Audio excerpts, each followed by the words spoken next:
Green and black, ഒരു dusty colour tone, temple border പോലെയൊക്കെ ഇങ്ങനെ വന്നിട്ട് ഒരു പോച്ചമ്പള്ളി ഡിസൈൻ, ബ്ലാക്ക് വൈറ്റ്.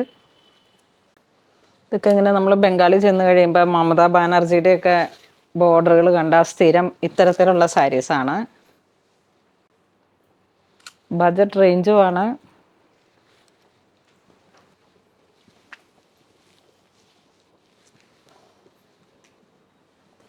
ഇപ്പം നമ്മൾ ഇടയ്ക്ക് വിടർത്തി കാണിക്കുന്ന സാരികളുടെ തന്നെ ഒരു പാറ്റേൺ ആണ് ഇതെല്ലാം. കളറിലും ചെറിയ ഡിസൈൻസിലും മാത്രം വേരിയേഷൻ വരുന്നു.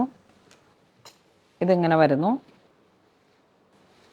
നല്ല കളർ കോമ്പിനേഷനാണ്. പുതിയ പുതിയ കളറ്, പുതിയ ഡിസൈൻസ്.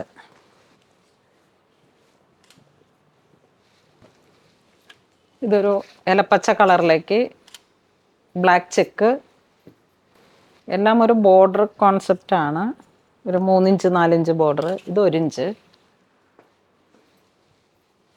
ഇതിലേക്ക് വരുമ്പോഴേക്കും കുറച്ചൊരു ലോങ് ബോർഡർ വന്നിട്ട് അതിലേക്ക് റിബൺ ബോർഡർ.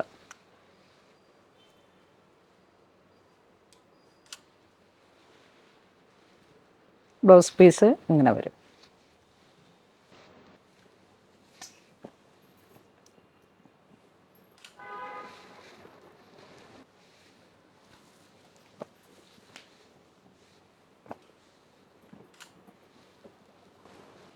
ഇതിങ്ങനെ സാരി കാണുമ്പോൾ ഇങ്ങനെയൊക്കെ ഇരിക്കുമെങ്കിലും നമ്മൾ ഈ യങ്സ്റ്റേഴ്സ് കുട്ടികളൊക്കെ ഇങ്ങനെ നമ്മൾ റീൽസൊക്കെ കാണുമ്പോൾ അറിയാം, ഇത്തരത്തിലുള്ള സാരികൾക്ക് ചേരുന്ന സ്റ്റേറ്റ്മെൻറ്റ് ഓർണമെൻറ്റ്സ് ഒക്കെ ഇട്ട് നന്നായിട്ട് സ്റ്റൈൽ ചെയ്ത്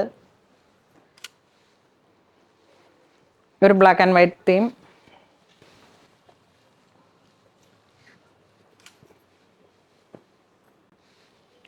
കഴിഞ്ഞ ദിവസം നമ്മൾ ഹാൻഡ്ലൂമിൽ വന്നിട്ടുള്ള കൂടിയ കോട്ടൺ സാരികളുടെ വീഡിയോസ് കാണിച്ചായിരുന്നു. അപ്പോൾ ഇത് കുറഞ്ഞ റേഞ്ചിൽ എല്ലാത്തിനും ഒരേ പ്രൈസാണ്. ഇത് വരുമ്പോഴേക്കൊരു നല്ല ചിക്കൂറ്റു മെറൂൺ, കുങ്കും മെറൂൺ.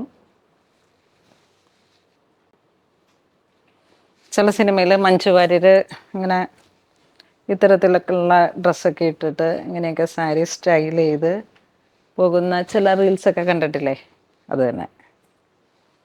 അപ്പോൾ ഇന്ന് നമ്മൾ വീഡിയോ കാണിച്ചത് എല്ലാം തന്നെ പ്യുവർ ബംഗാൾ കോട്ടൺ സാരീസാണ്. അതിൻ്റെ സോഫ്റ്റിൽ വന്നിട്ട് ഖാദി കോട്ടൺ എന്ന് പറയാം, വിത്ത് ബ്ലൗസായിട്ട് വന്നിട്ട് നല്ല നല്ല ഭംഗിയുള്ള കളേഴ്സും കോമ്പിനേഷൻസും ആ ഒരു ഇന്ത്യൻ ട്രഡീഷണൽ സാരി എന്ന് തന്നെ പറയാം. അപ്പോൾ എല്ലാം ബജറ്റ് റേഞ്ചുമാണ്. എല്ലാവരും തന്നെ മാക്സിമം ട്രൈ ചെയ്യുക. അപ്പോൾ അങ്ങനെ ഇതുവരെ സാരിച്ച എല്ലാവർക്കും ഒരുപാട് നന്ദി പറയുന്നു. Thank you so much.